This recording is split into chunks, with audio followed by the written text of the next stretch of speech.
Hello and welcome to Oh Yes It Is, the show where I take my mates from the world of entertainment and ask them all about their lives, how they got started, where they're going, and all of that. Today we have an absolute amazing actor, a very good friend of mine, the one and only Mr. Ben Goffe. How you doing, sir? Hello, George. Lovely to speak to you, matey. Oh, thank you so much for being on the podcast. Really appreciate it. No worries. It's my honor. It's my joy and honor, mate. Now, I know you as an amazing actor. You've done all sorts of theatre work and film work over the years, but for you, where did it all start? For me, I have to go back to my parents because both of my parents are in the industry, as I'm sure we'll talk about later. Yes. But my dad is an actor, been acting for so many years, about 55 years now, I want to say. And my mum she was a dancer, then she turned into a dance teacher, and she's now an international dance examiner. So she goes all over the world examining children's dancing. And they had a theatre school in Leighton Buzzard where I grew up. And it was just easier for me to go to my mum's dance classes than it was for them to hire a babysitter, really. That's kind of how I started at the tender age of 3 in baby ballet, and then carried on through the years, doing musical theatre, modern theatre, jazz, tap. And I got to a point where I was about 7 or 8, I think I was. And mum and dad said, are you enjoying acting? Do you enjoy singing, dancing? Yeah, yeah, yeah, yeah, yeah. So kind of carried on with it, really. So yeah, I blame my parents for getting me into it. That professional job that you had then in acting. So how did acting come about from dancing? So, first professional job was pantomime, a version of Snow White and the Seven Dwarfs at the Theatre Royal in Wakefield. And it was Oh, over the millennium year, so yeah. 1999 to Oh wow. 2000. Purely because my dad had been in a production of Snow White for many, many years, being head dwarf, the lead dwarf character, as well as principal comic, which was great. So he was doing all the higher gang, higher Dusty, I think his name was Rusty Dusty. And wherever the show would be that year, he would go with it. And then once I'd finished school and once my brother Jack had finished school, we would go up with mum and spend a week, 2 weeks with dad in Weymouth, Scunthorpe, wherever he was that year. So we got to know the show pretty well. And there was one season where he was in Weymouth. It was New Year's Day, and he gets a call from one of the other dwarf actors saying, I'm ill. I'm not coming in today. So my dad's like, Snow White and the Six Dwarfs doesn't really No. work. So I was 9 at the time and said, I know the show, Dad. Can I go on? He thought about it, talked to the company manager, talked to the producer, and said, okay, Martin's unfortunately unwell, but Ben has offered to step in. What do you think? And they both said yes. So I was in the show that afternoon, which was lucky. And then, of course, talking to the producer, the following year, they employed me on a full-term contract when I was 10 years old. Nice. Yeah, so yeah, no, I love it. Yeah. I do have to very quickly say for people who don't know, Ben's dad is Rusty Garth, the legend throughout the dwarf acting industry. I've been very lucky to have met your dad a few times. Obviously, we've known each other for many years now. Your Many, many dad, years. yeah, in many, many. I would say too many. Yeah, and you and your dad, I think you're both absolute legends within the dwarf acting community. I just wanted to quickly get that out there. Pleasure, George. But of all the years, all the jobs that you've done over the years, when's it ever gone wrong for you? When's it ever gone wrong? You mean on stage? Well, yeah, in general, when's the job? Yeah, Oh, many, many, many a time it has gone wrong on stage. I personally haven't missed any cues yet. I haven't been late on stage, but I have been on stage and given the cue line to an actor and they haven't turned up. So that's happened a few times actually. It happened in this season just gone. And one of the funniest ones was a few years ago when I was in Dick Whittington in Cheltenham. And I was playing Tommy the Cat. And my best friend actually, was playing Dick Whittington. And it was in Act Two. We had a lot of scenes on the ship, and Dick and Tommy were supposed to be hiding in the barrels. So we kind of popped up from these barrels, said a couple of lines, disappeared off stage while they done a comedy routine. Then came back on, said another two lines. I went back onto the barrels while they said another two, another comedy sketch.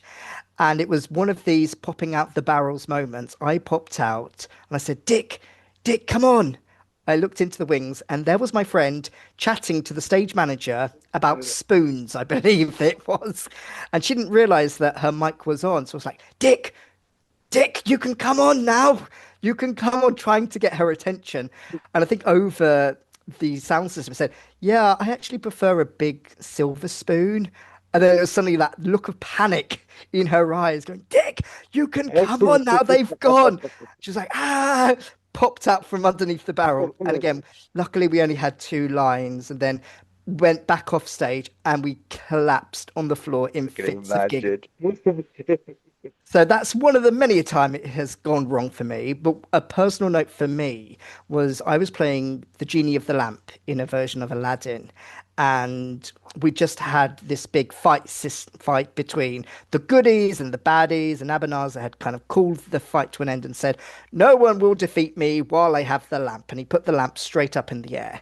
And I was on wires, so I flew and had to grab the lamp out of his hand and say, "You can't be trusted with the lamp, it's Aladdin's." One night, I completely missed the lamp. Lamp is center stage on the floor. I'm bobbing up and down like a sack of spuds. And we've got Bradley Walsh playing Wishy Washy. And of course, he's going, "Go on, Genie. What are you going to say, mate? Go on." Well, what's that? Exactly, something like, what about the lamp? But it's here, mate. It's here, mate. You ain't got the lamp at all, have you? I can just imagine what you were thinking in that moment, going, I just want to die, I want to go Just home. keep flying me up into the grid. Oh yeah, bring the curtain in. What was Bradley Walsh like to work with? I could imagine that was never a calm moment. Brad was a joy. He was doing the first season of Law and Order at the time. Oh yeah. So he was very tired, Yeah. obviously doing early morning shoots and then going to do two shows in Woking. But when he was tired was the best part of it because you get a glint in his eye and you go, oh no, something's going to happen today. Whether that be he just throws in an ad lib when we're all on stage, or again, like he completely comes on at the wrong time, and and everybody else is like, "Wishy, you're not in this scene." Then he'll go off again.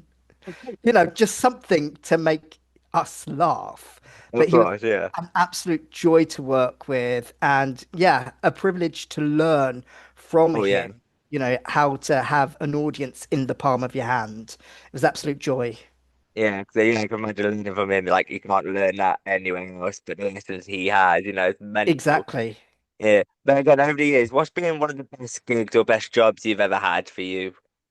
Ooh, yeah, I've had quite a few kind of pinch me moments, shall we say. So there's two pantos which really stand out for me.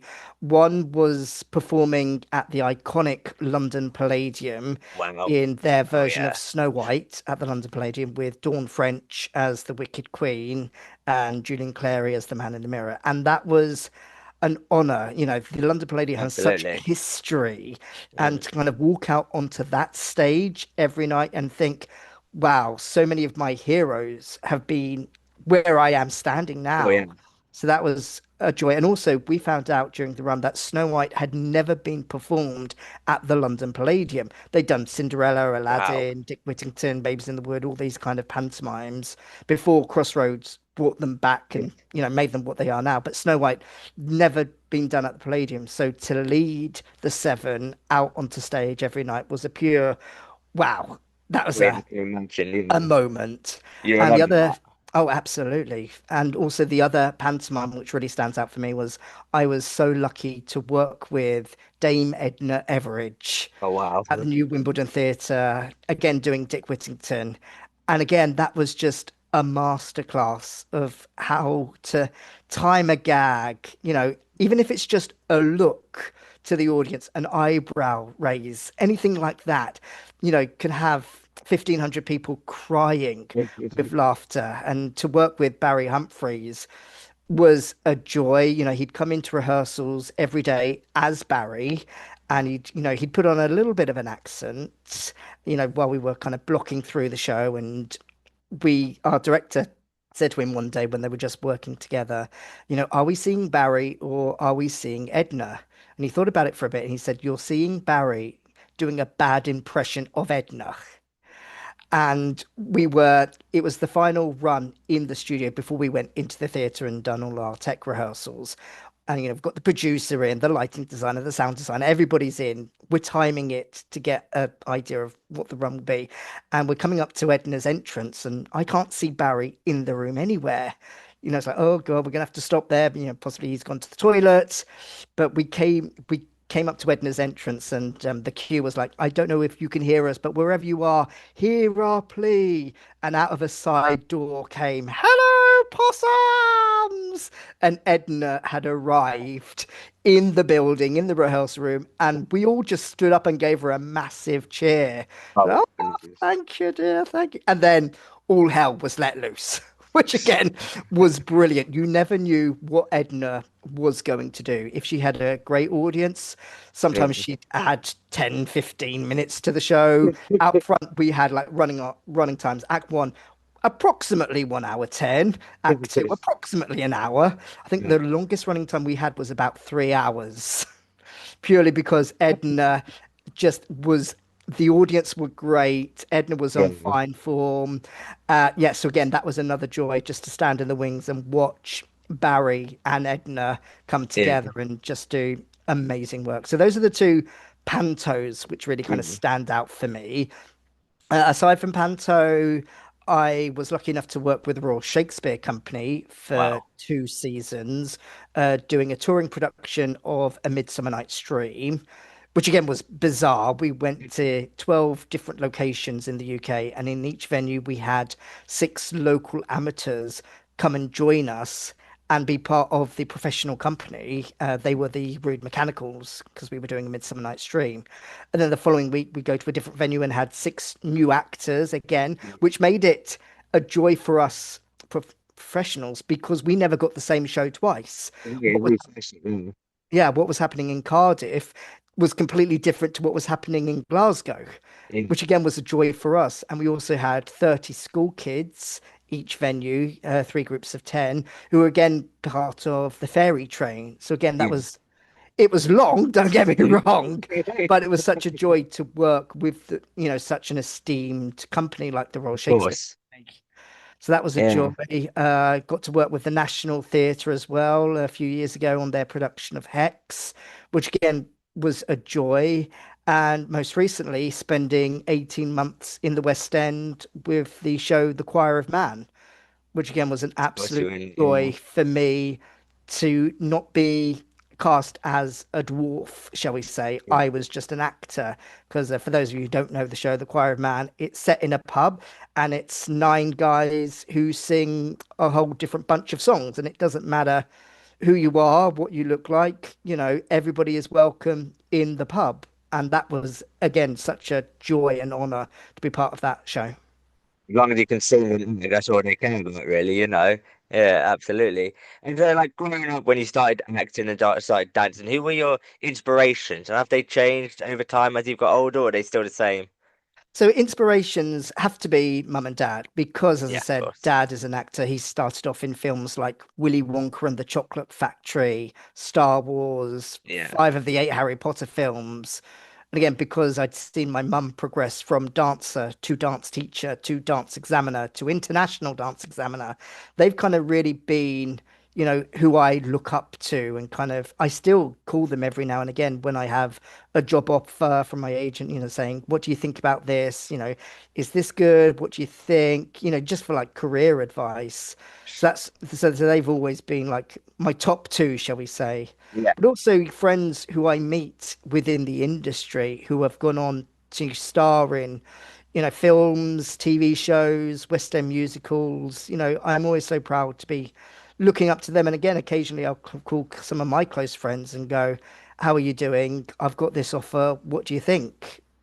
Well, yeah, yeah. So again, that's a good opinion because you may say something that you haven't thought of, and it's always great when you get people like that. And obviously, I think I know what your answer to this is going to be because we touched on it. But where does your love for it come from? Obviously, your parents, but is there anybody? Is it just from? Do you think it's from there they passed it down, or?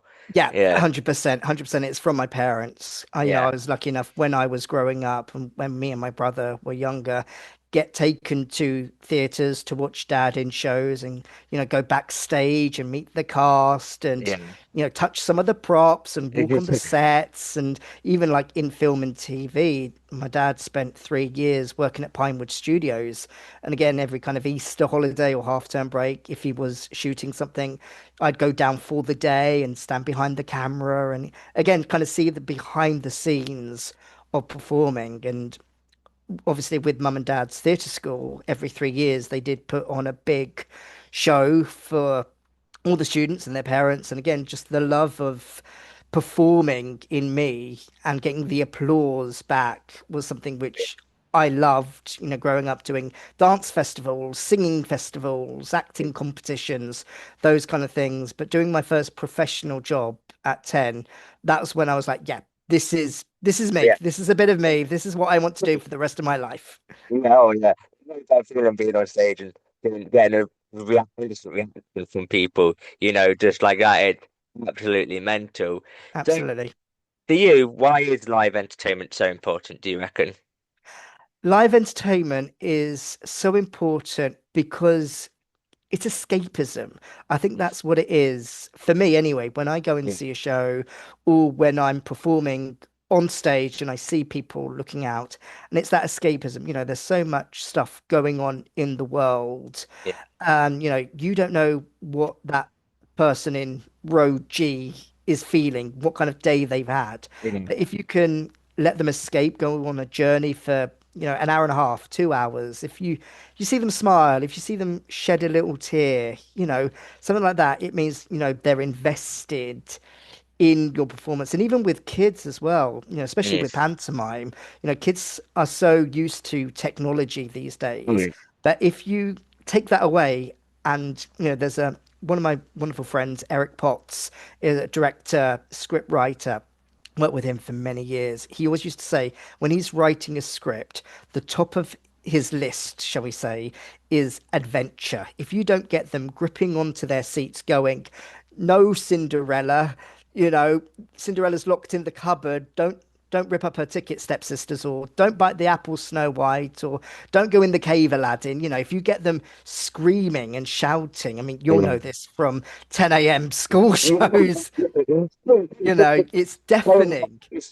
It's deafening, but that makes you go, we've got them. We've got them Yeah, in the palm of our hands. They're invested in the story.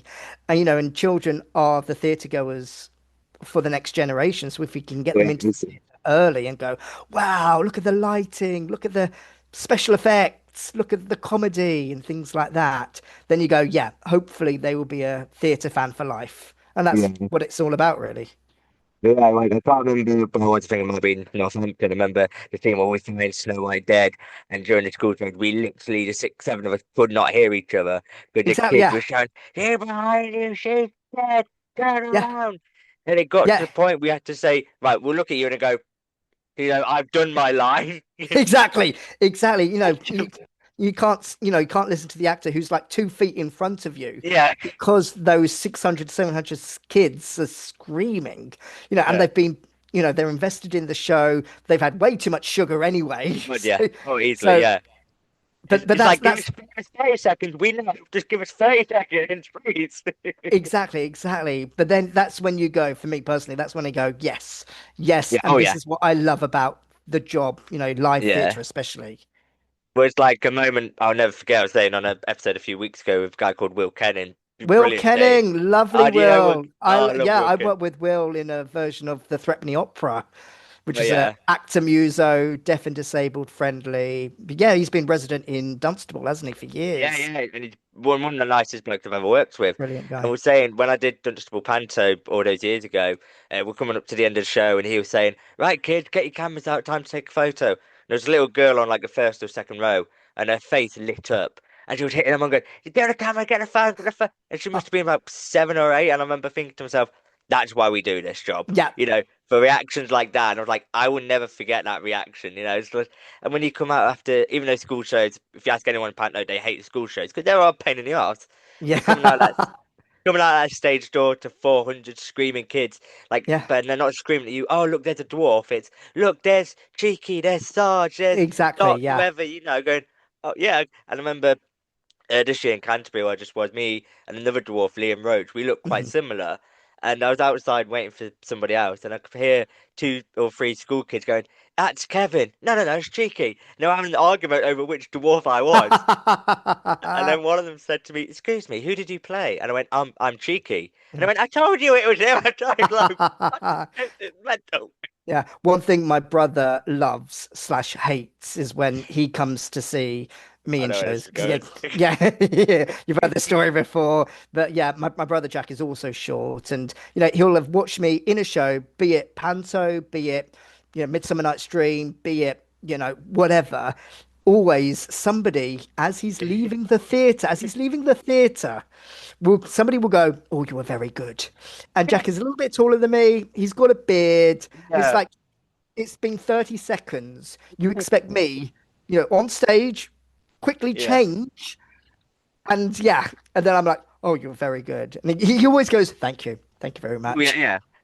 I've had that as well. When I went to see my dad in a show, I was waiting by stage door. Yeah. Yeah, like your brother had walked around with people when, and people come, "Oh, you're so good in that show. Well done. You're brilliant." Well, Yeah. I got changed bloody quickly, didn't I? Exactly, exactly, yeah. But it's when you're in the foyer or when you're Yeah, leaving the yeah, auditorium, that's when Jack, that's when people go, "Oh, you were very good." yeah. What? It's not like you're outside or anything. Yeah. It's like when my parents came to see me in Canterbury. They came into the stage door to see because I knew, obviously knew the others. We all Yeah. walked out together, and you see these people saying, "Why is there nine of them?" One, two, three, Yeah, four. yeah. Studies do they need? Exactly, exactly. Like I don't know if well, you probably know the Holdens, Paddy Holden and his dad Yes, Viv, yes, yes, and yes, Phil. and his mum Amy. And again, when they came to see the Panthers, someone said to Amy, who's quite a bit older, said, "Oh, do you play Sarge? Sarge is 17, a 17-year-old girl." And this woman thought Paddy's mum was Sarge. Yeah. Yes, yes, I was. Yeah, Thank you. yeah, Thank you. Very good makeup, isn't yeah, it? I know. What goes through people's mind? It's brilliant. I know, Uh, bizarre. But now we said earlier, obviously, you said about performing at the London Palladium, and you can't really get much bigger than that. But for you, have you got any dream venue you still want to perform in, or any dream show that you would like to be in one day? Ooh, dream venues. I'd love to work at the Old Vic, Yeah, Young Vic, the Globe as well. I do like my Shakespeares. I've done a couple of Shakespeares throughout my yeah. time, but to kind of, you kind of go London Palladium. That's the home of variety. So you go Oh yeah. tick. National Theatre, yes, tick. Globe Theatre. I would love to work at the Globe. So that's definitely one for me. Also, I'd love to do an arena. I've Oh just yeah. Oh watched the nice. big night of the musicals, and again, there were so many Oh of my yeah. friends performing on that show, and I just went, I'd like to do that, please. I'd like to go out to 12,000 people or Oh something like yeah. that. So yeah, but I've been very lucky to have worked at some of the most iconic theaters and studios as well, be part Yeah, of of some like course. big movie franchises, TV franchises. So yeah, but I'd also love to do a soap one day. I'd love to Oh do nice. Yeah. EastEnders, Coronation Street, something like that. To walk on the cobbles and go into the Rovers, or Yeah. go round the square and go into the Queen Vic, something like that. That would be a kind of a, again, like another pinch me moment. Oh yeah, Wow, it would I'm be. here on the set of EastEnders, Corrie, something like that. So Yeah. yeah, I'd love to do a soap. Nice. Nice. Yeah, no, absolutely. And so if you can go back to when you started, when you were watching your dad and your mum doing their shows, if you can go back to then and give yourself one bit of advice, what would that bit of advice be? Never give up, I think would be like I the like that. biggest thing for me. There was a time, when I was at college, I trained in musical theatre, and there was a time towards the end of my 3 years where I was like, I know I can always be a dwarf actor. I know I can always sing hi ho, whistle while you work, those kind of things. You know, put in 4.5 hours makeup and play a goblin or a Ewok or something like that. I know I can always do those characters because of my height. What I want to see what else is out there, be employed for my acting abilities, for my singing, for my dancing, rather than just my height. So I think that would be a thing for me, because I for the last 16 years, ever since I graduated from college, I have kind of taken a step out of those traditional roles, Absolutely, and have, yeah. do things like, Choir of Man, Midsummer Night's Dream, which haven't specifically been height related casting. The role I played in the Choir of Man was a character called the Handyman. And the guy before me who was in the show, he was 6.5 feet, and then he goes to me who's 4 foot, and then the guy after me was 5.5 feet. So we didn't have to be height as long as you can do the job. It was a tap dancing track, it was a trumpet playing track, and I could do all those things anyway. So I think that was kind of definitely a piece of advice I would give to my younger self is that you are more than just a dwarf, if that makes Yeah, sense. I love Don't that. Yeah, rely on your height. You can do other things, and just keep going. Yes, and 90% of the time you'll go into an audition and they'll give you a no, but that 10% will be a yes, and then you'll go on to an amazing time working with the Royal Shakespeare Company or the National Theatre, a great company like that. So yeah, never give up and keep going. absolutely love it. What's next for you? What have you got coming up? In the pipeline, some very exciting TV projects, Oh, which I can't yes. say anything Of else course, of yet. course. Yeah, it's one Yeah. of those, Yeah. and I know what you're like, George. You'll try and get it out of me. Poor guy. Yes. Yes, you would. I've known you for too long. Yeah, Yes. yeah, I would. Yeah. So yeah, a couple of exciting TV projects coming out. Hopefully this year. It's one of those watch this space kind of Yeah. things, but hopefully I'll be able to talk about it soon. Panto again will be in the pipeline. I've spent 2 years with Imagine Theatre in Swindon playing principal comic with them. So 2 years ago I was Buttons in their version of Cinderella, where I actually got nominated for a pantomime award for best comic, which was again bizarre and amazing at the same time because I wouldn't class myself as a comic like you are, mate. I've seen your comedy sets and I think you're brilliant. You Well, know, thank I you. I Appreciate I, that. I would call myself a funny actor, a comedy Yeah. actor, shall we Yeah. say. But I'm not a comic, so to No. be nominated against, such great performers like Johnny Mack and Steve Royal was like, Oh, wow. And yeah. especially for me on my first time out as principal comic. So Yeah. that was a joy. Last year, again, I was back in Swindon playing Muddles in Sleeping Beauty. So again, that was a joy. So Panto's kind of firming up this year, which is great. So again, I'll be playing Principal Comic, which is very exciting. So that's kind of the next thing, which is officially in the diary, shall we say, Did Panto. it take place or is it not being fully confirmed yet? Not confirmed yet, but they have said, we're just trying to dot the T's and cross the I's, shall we say, to get kind of venue sorted, wage very Yeah. important. Yes, Details. exactly. Yes. So we're just kind of getting that kind of sorted at the moment. But again, hopefully Yeah. in a few weeks' time, I'll be able to announce where I'm going and who I'm playing, which will be exciting. Well, we definitely keep an eye out for them. And where can people find you? What's your social medias? If people want to follow you, what you're doing? Yeah. So Instagram, I'm at Ben Goffe, and you can follow me on all those for all the highs and lows of being a performer, especially lows. Yes.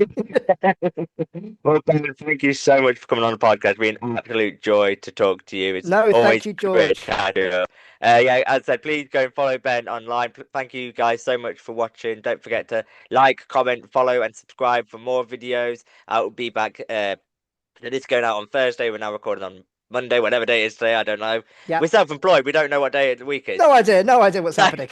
I haven't got a bloody clue. It's like we're in September. But yeah, don't forget to follow us and we'll catch you soon. Thank you so much for watching, Yeah. Ben. Thank you once again. Catch you all No soon. worries, Bye buddy. bye.